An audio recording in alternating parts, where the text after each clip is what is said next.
Well, no. What I'm getting at is this project. So the requirements for the project is supposed to mirror something called the college AP or the College Board AP exam turn in performance task or create a task. Create a performance task. There's an official grading for projects that we're borrowing from the AP course, and this is a reduced version of it. If you had submitted that, I think it's 30% of your grade, you probably would have gotten a 0 on it.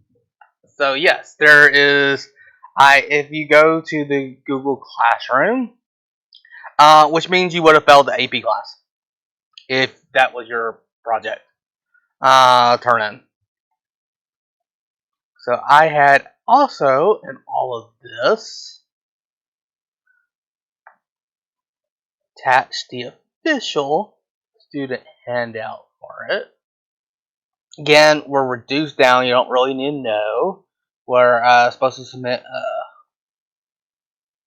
written responses, describe overall purpose, describes the functionality of the program. We're not doing a video. I'm letting y'all do screenshots because it's the reduced. Describe input and output. So literally, probably should have just. But literally, whenever you turn in the code, this is what you answer with it, and then you turn in the code, and then they grade it. And there's only 4 possible scores you can get: a 0, a 1, a 2, a 3, and a 4. Let's see. Do we have the grading rubric?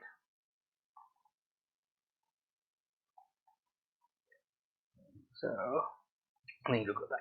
AP College Board Computer Science Principles. Create task, rubric.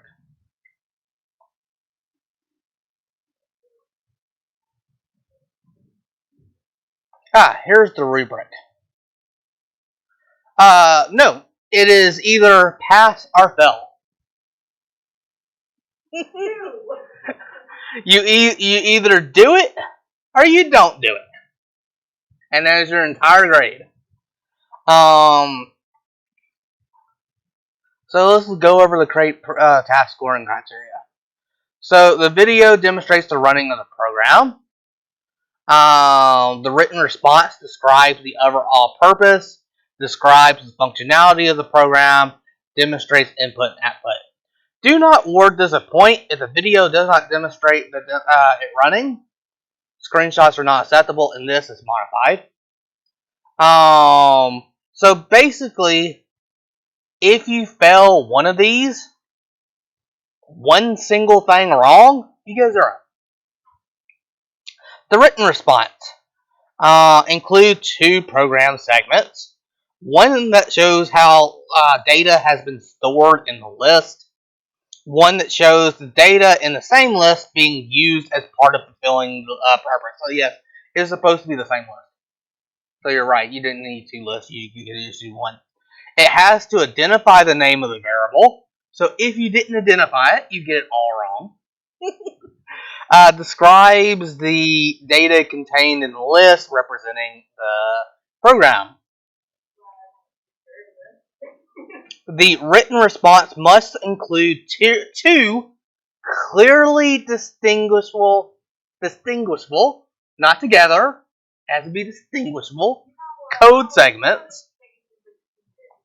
Well, you're supposed to have the description with the, or either just color it white, and you can put like figure or code segment A, code segment B. As long as you do that, that'll be fine.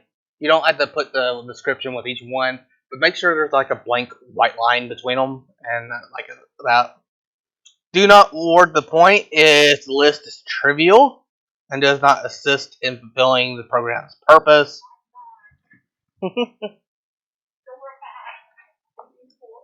Managing complexity includes a program code segment that shows a list being used to manage complexity in the program. Explains how the name, do not award the point. Let me download this and attach it. I'm not too concerned if y'all turn it in late. No, I won't do that points. I probably won't end up grading it till Friday. So if y'all want to turn it in Friday, even though it'll say late on Google Classroom, I will allow it.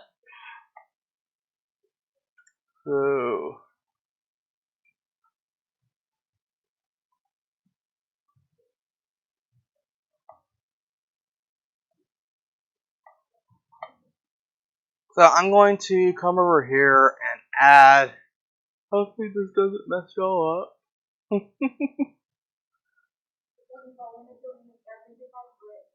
That's why y'all need to have physical backups. It shouldn't though. I'll give y'all some extra days.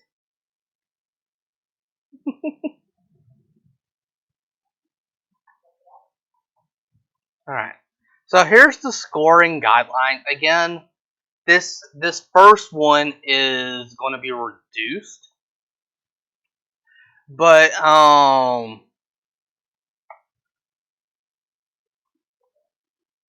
because you don't do the whole thing. But in the official grading rubric, no, there's 1, 2, 3, 4, 5, 6. 6 points. So your possible grades.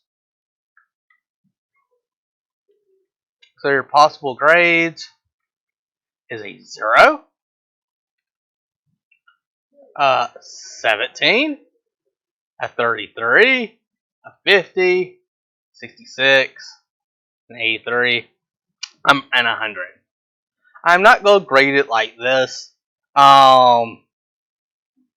entirely. I'm probably going to come over here and use this, though, to grade some of them. And then I'm going to grade y'all in addition to something else. So some of your percentage I am going to use this to do. But it's not going to be in the real AP course. That's your only possible grade. You either make 5 out of 6 points, 4 out of 6 points, and it's really picky. And the official grading. This is unofficial, so. But I mean, like, if you fail to do one thing on your turn-in. This is why I asked before I turn in. You say I don't have it, but I'm not supposed to do it yet, so I could have it. I can always return it back to you. Well, anyway. Oh, yeah.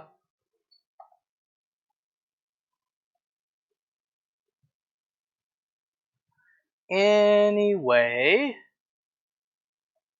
We're beginning the next lesson today. I should have began it yesterday. I didn't look at it. I'll look at it after class.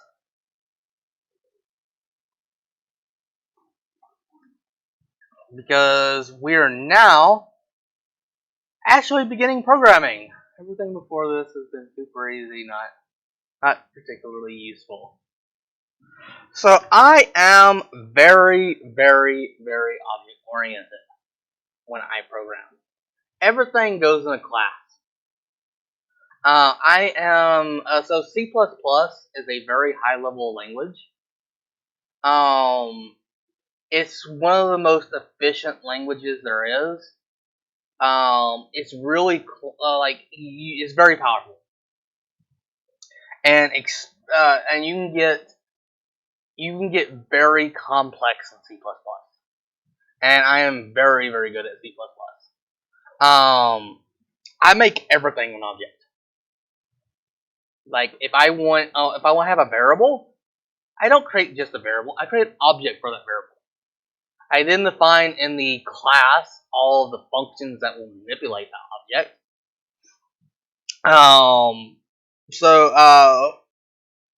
For me, everything goes in a class.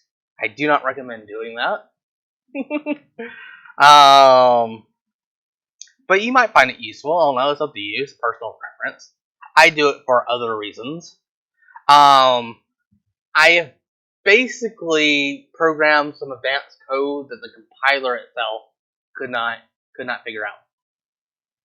I had to actually go up and look at the standard, the requirements of C++, and go, this should work. Your compiler is buggy. Go fix it for me.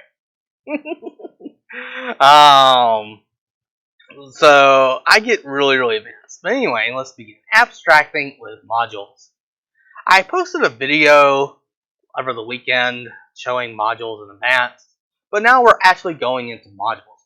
When running long programs, programmers break down the larger program into smaller separate programs called modules.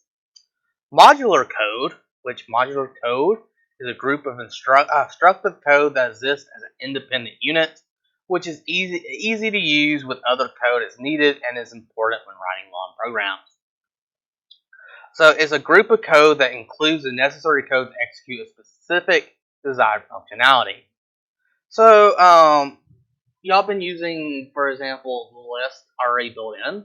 What if you wanted to make your own custom list variable or object? So instead of creating a normal list, you come up and define all the codes. So you played around with lists. There's pop, there's remove. You can create your own list object that has similar functions to it, but you can make it custom. You can make it do something you want. Maybe you want pop not to pop the very end of the list, but to pop the front of the list. You can end up creating your own custom list, and once you create it, you can use it in any other program. Once it's made and then put it as a module, you can just copy that file over and use it in another project or another code. So modular modular programming increases the readability of code, makes the code easier to maintain or change, and allow programmers to reuse functionality of the code without having to repeat the whole section of code multiple times. So creating modules allows you, not only does it improve readability, but it also allows you to reuse all the code. And we're going to introduce functions. So in Python, code is modularized by creating functions, which are a set of codes that perform an action. Once a function is defined in a program, it can be called whenever that functionality is needed. One common type of abstraction is procedural abstraction. Procedural abstraction is beneficial because it provides a name for a process and allows a procedure to be used only knowing what it does and not how to use it. So what you could do is, if you have like a function that, for example, prints out all the list. You don't. Once you create that function, all you have to do is describe what that function does. You don't need to know what the actual internal code does. If you give it a good name, then the name itself of the function will describe what it does. And all you have to do is add that one line calling the function.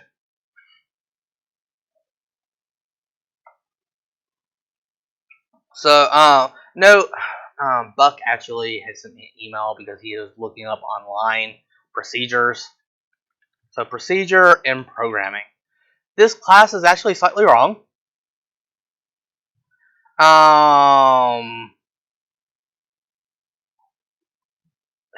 Maybe, I don't know. It's kind of hard to say.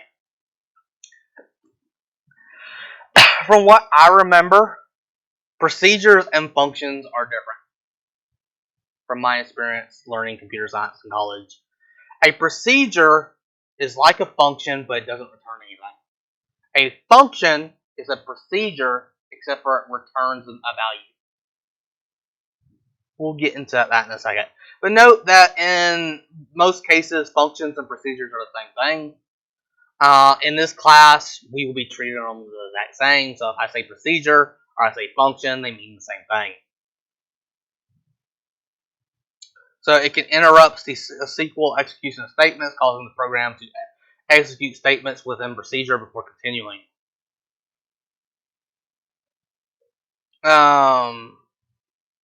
Uses this notation to return a value, so College Board uses that.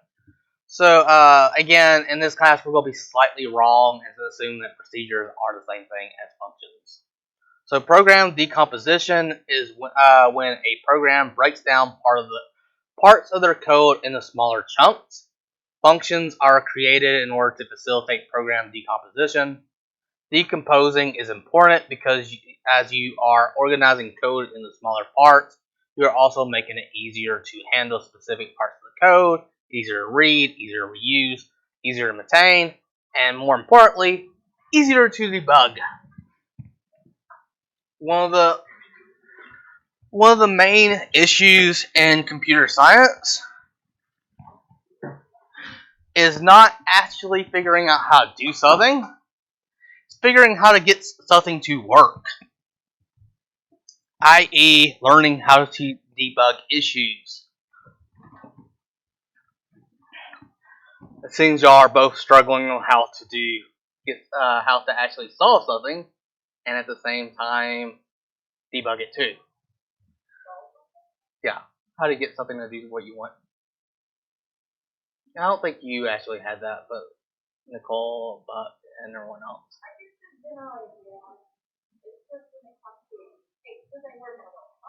Well, that's the up part.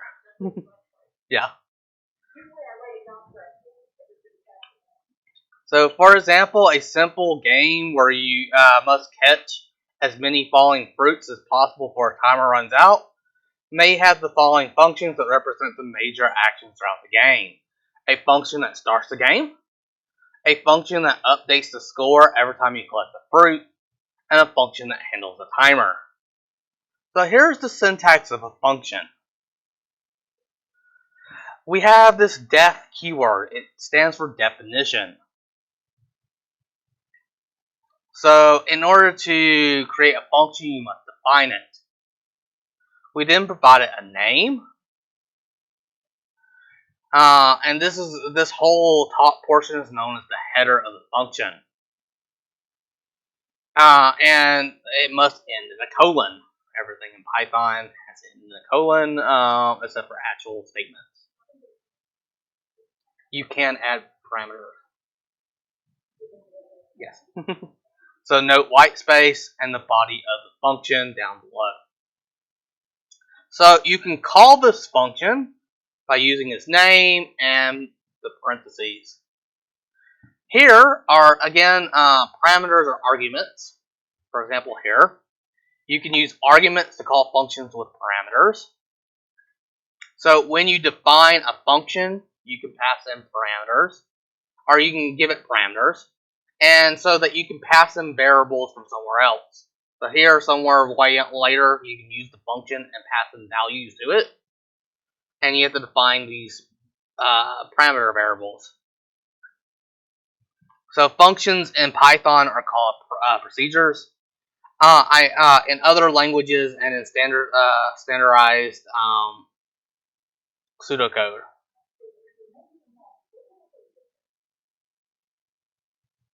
Well, it says functions in Python are called procedures in other languages. This is incorrect. In other languages, again, my degree is actually in computer science. So I want to say that procedure. I could be wrong. This is like from my first year, first computer science class. I want to say procedures and functions are technically distinct, but anyway, regardless of that, procedures are functions. That's what I'm going to be sticking to. So they use this to call a function, same thing, but to actually define a function, they do procedure, the name, parameters, and they use semicolons or curly. What's this called? Curly bracket.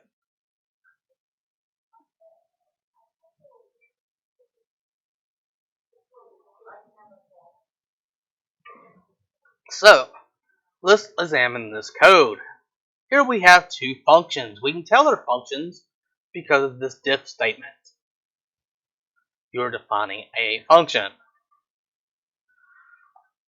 So how might the function's simple message and translated message be helpful?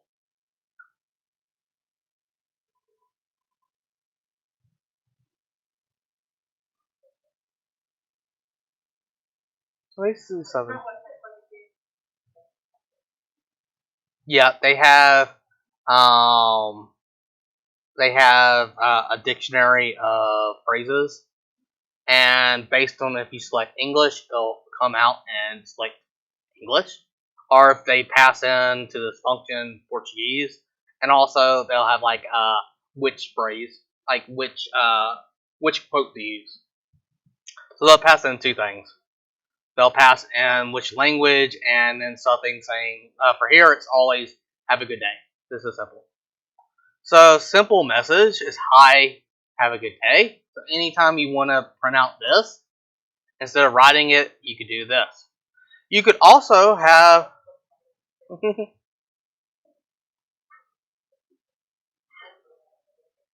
so here you can see it printed the simple message, and here it printed it in Portuguese. I don't know how to pronounce it.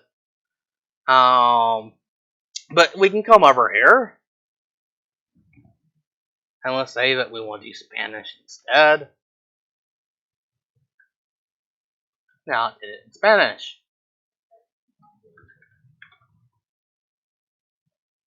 So note that I'm able to change what's being printed by just changing what variable goes in here. You don't need to know what this internal code does. It tells you what it does. This function's name is translated message. So what this does is translate. And again, we don't need to know how this function works. We can get rid of it. But no. What goes in here? So right here.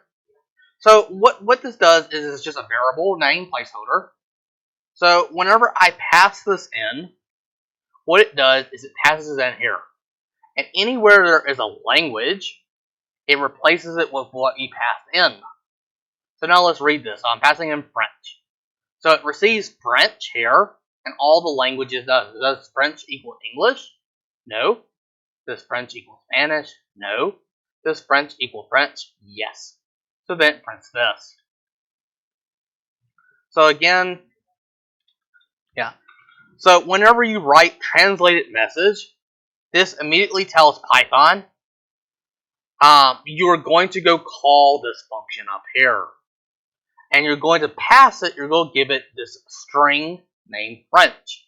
So at the end of this, at the close parentheses, as soon as it sees this close parentheses, it's immediately going to jump from line 16 to line 14, passing in whatever parameter you gave it. So all these language variables are going to be given French. And then it's going to go line by line by line.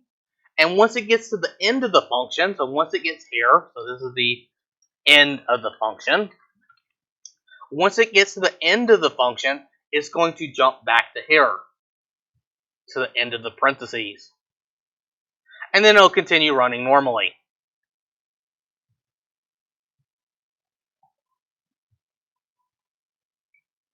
So let's say that you use this quite a bit throughout your code. You can just call these simple lines at any time. So drag the labels to where they belong. So white space should go here.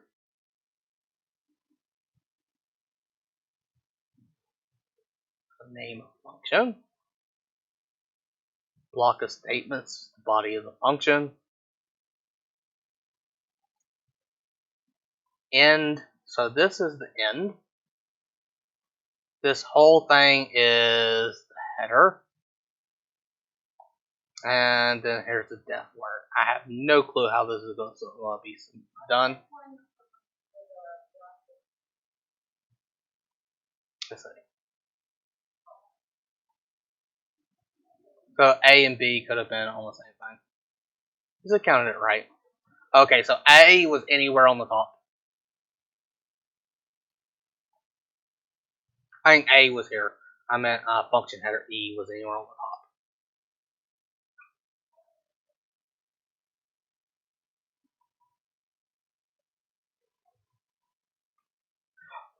So, unlike in other languages, Python is very programmer friendly when it comes to more advanced stuff like events. Okay, so data values can be stored in variables, lists, items, are standalone constants, and can be passed as a input to or from procedures. So I could have stored I could have kept up my language like this. I can either pass in this constant, or I could pass in a variable, and it does the same thing. So events, as a programmer, you need to think about the behavior that you want your program to do in response to events occurring during runtime. An event is a trigger that causes a specific part of the program to execute. Events can be many different things.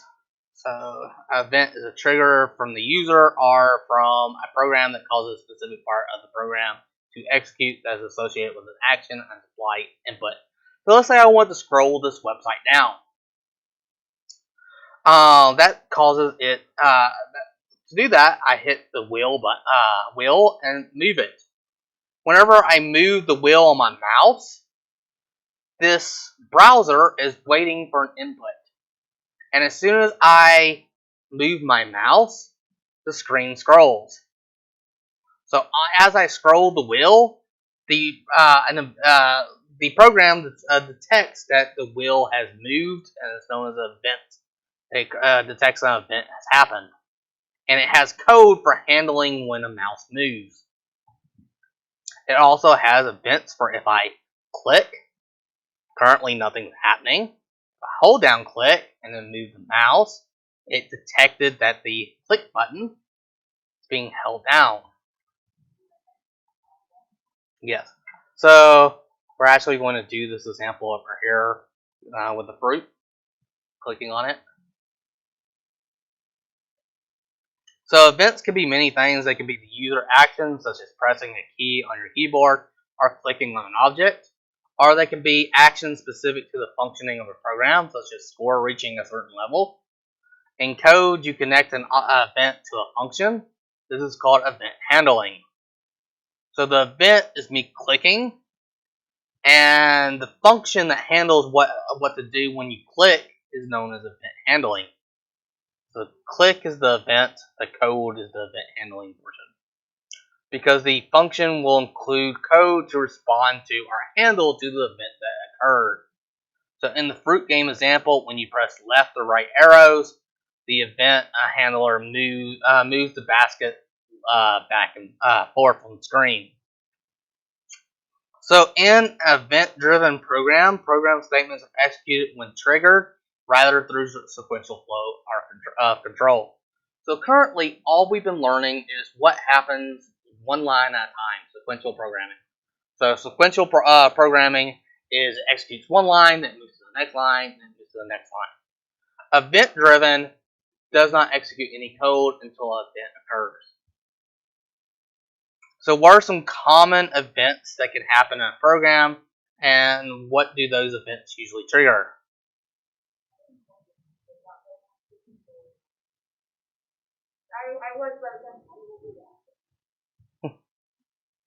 So what are some common events? Yeah. So when a button is clicked, go to another screen. So I click here, there's a button. When I close out this, so if I click the X button, it would close the page. Note this doesn't have to be user input. I could have down here a timer so that when it gets to 8:40, an alarm goes off. There could be an event from a battery on your laptop. Whenever it reaches a certain 10%, they'll throw up a mess, turn off and go into power saving mode. What do all these events have common? All of these events can be repeated, and you can write code to handle / respond to all of them. So with functions, you don't have to constantly do a while loop and check to see when this button is clicked. You can have it as a function, and note that I can do it over and over and over again without having to duplicate the code over and over again. So in this activity, you will develop a game that makes a turtle on the screen jump to a random location if the user is able to click it in time. The click is the event or trigger that causes the turtle to jump to a new location. Keep the game requirements in mind as you complete the following sections. So you need to make a turtle on the screen jump to a random location if a person is able to click on it in time. The click should trigger the player's score to accumulate. And if the timer runs out before the turtle is clicked, the turtle will disappear and the game will display a message. Yeah, no, not really. It's closer to like Fruit Ninja. Your first task is to set up the game environment. So, identify the different parts of the game. There are at least 4 different parts of the game. So we have the import statements. This is the main things of the game. We have game configuration. We have the initial turtle eye section. Then we have game functions, and then we have events. So random appearance. The different parts of the game. So this is kind of like the pseudocode. Not really pseudocode, but so random appearance of a shape on different parts of the screen. The event of a shape being clicked, score updating, and timer updating. So the first part of the section is going to require you to create this.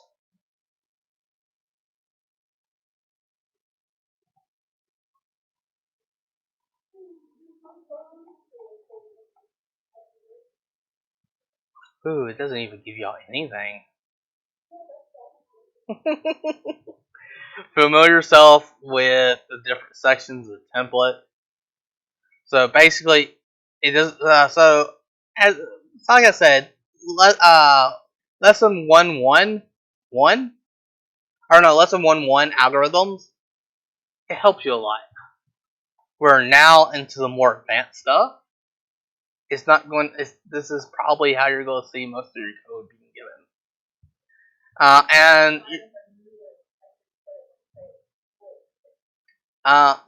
Here you're going to have to read how to do an event, how to do a function.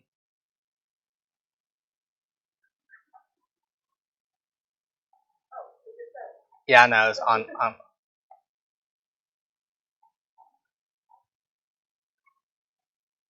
I think I'll go into more detail tomorrow, though. I didn't have time. Let's see if I can get through. So add an import for your turtle, as you've done in previous activities, in the appropriate. And here's another way of doing comments to break up your section. You can use this method or use the method I did. Both are good. Because this. Huh? Oh yeah. So I usually, the way I showed you how to comment is what I use to comment classes and functions only. So I only use this method. I only use this method for classes and functions. I actually end up using something similar to this for inline comments. Because as I said, we're going to get more object based, using more functions. So you need a way to comment blocks of code and to comment functions, and you want the functions to really, really stand out. So I'm going to go ahead and say this. Use this line of style for only functions, and inside of functions, use this style. It depends. So for a single line, so I'm gonna do that. So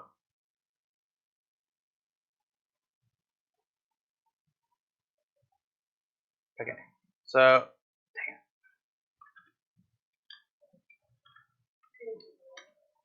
all right, so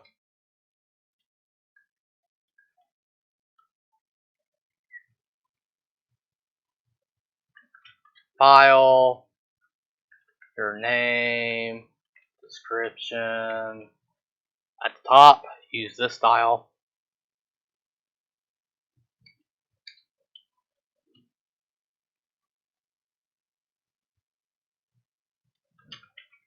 Function description. Def function. Yeah. Body.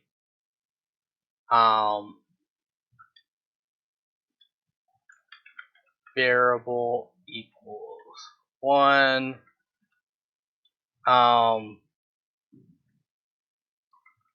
This is a variable. Constant equals 2. This is a constant.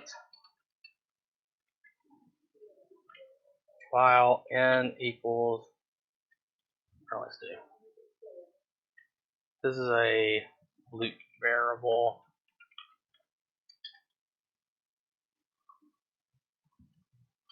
Less than 5.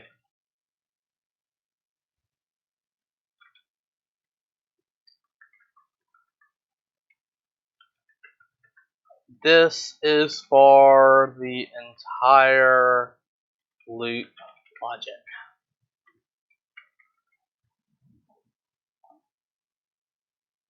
So you can either do variable, or you can do single line comments like this. But notice that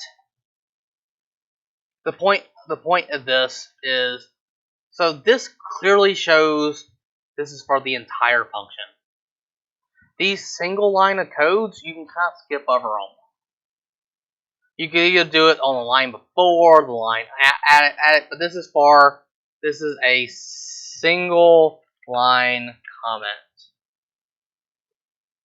So for a single line of code, this is for a block of code. So block of code.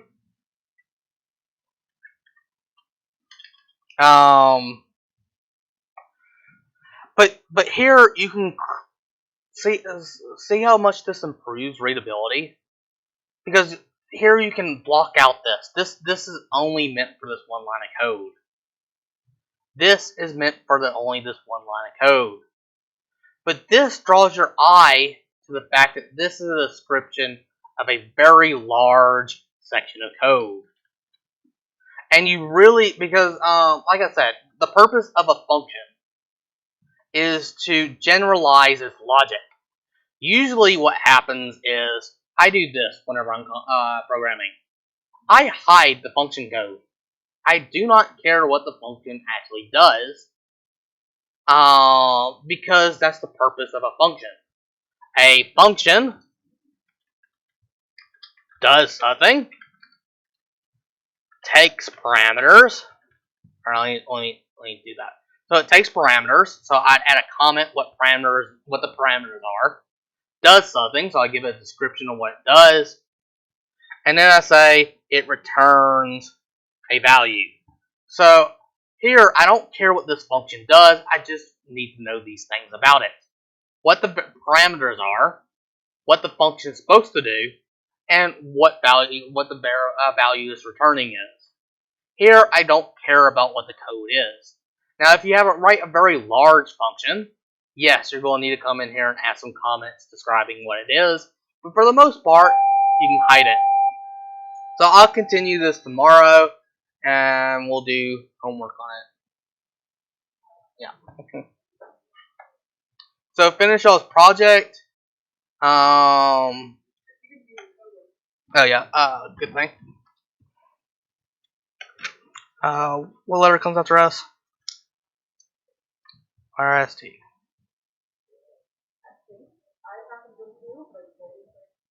It is.